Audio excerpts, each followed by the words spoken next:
Mamaya po, ihatid namin sa inyo buong buo ang latest tally mula po sa server ng COMELEC. Samantala, siksikan sa presinto, depektibong PCOS machines at brownout. Ilan lang po yan sa mga aberyang naranasan ng mga botante ngayong eleksyon 2013. Human error ang itinuturong dahilan ng Smartmatic at COMELEC sa mga naging problema. May report si Joseph Morong. Siksikan, balyahan na tila walang humpay na dagsaan. Sa sobrang dami ng botante, halos wala nang madaanan sa President Corazon Aquino Elementary School sa Batasan, Quezon City sa pagbubukas ng presinto kanina. Sa haba ng pila, ang ilan nag-obad na bakod at umuwi na lamang.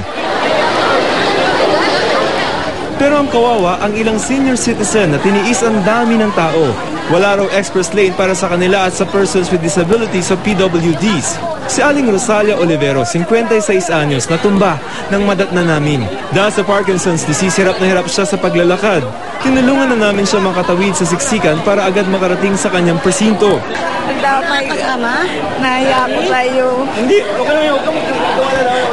Relax lang po. Kalaunan sandali nagkaaberya roon na mag-jam ang isang PCOS machine. Kinailangan pa nila itong gamitan ng bayong para lamang masuksok ang balota. Ang ilang marker naman naubusan na ng tinda. Sandali ring naantala ang botohan sa Santa Cruz Elementary School sa Pampanga dahil ayaw tanggapin ng PCOS ang mga balota. Ginamitan pa ito ng walis tingting para lamang maipasok ang balota. Sa Dumaguete City, Negros Oriental, pumali naman ang di bababa sa 30 makina sa buong probinsya. Ayaw tanggapin ang mga balota. Itinuloy naman ang botohan sa ibang presinto. Sa Zamboanga, hindi dumating ang ilang replacement na PCOS machine na ipapalit sana sa ilang nasirang unit. Sa kabila nito, tinuloy pa rin ang botohan. Pero ang 83 taong gulang na si Antonio Cabana, biglang nagwala ng malamang hindi dumating ang PCOS machine. Pagka ngayon, matagal na yung inaasikaso yan kayon. Bubuto lang kita, ipila lang ang buto. Anong malay natin? Kung anong mangyari dahil advance-minded kita. Paliwanag ng mga BEI doon, pwede pa rin silang bumoto kahit wala pa ang PCOS machine.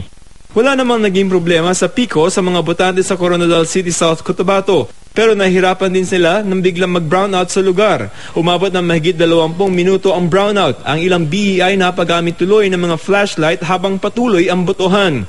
Brownout din ang problema sa ilang presinto sa Lower Bicutan sa Taguig. May sumabog raw kasing transformer sa lugar. Itinuloy naman ang botohan sa kabila ng aberya. Sa Maguindanao, sakit sa ulo naman ang mga balota para sa isang barangay. Nagkapalit kasi ang mga balota na dapat sanay para sa barangay Tamuntaka 4 sa Cotabato City. Ang dumating ay ang para sa barangay Mangadeg sa Datu Paglas. Sa 108 presinto sa buong bansa na nagkaaberya, mga PCOS machine at CF cards ang naging dahilan ng naantalang botohan. Ang dahilan ayon sa Smartmatic at COMELEC, human error. Ang voting sa automated elections ay manual talaga. Shading is manual voting. It is automated insofar as the counting is concerned. Joseph Morong, GMA News.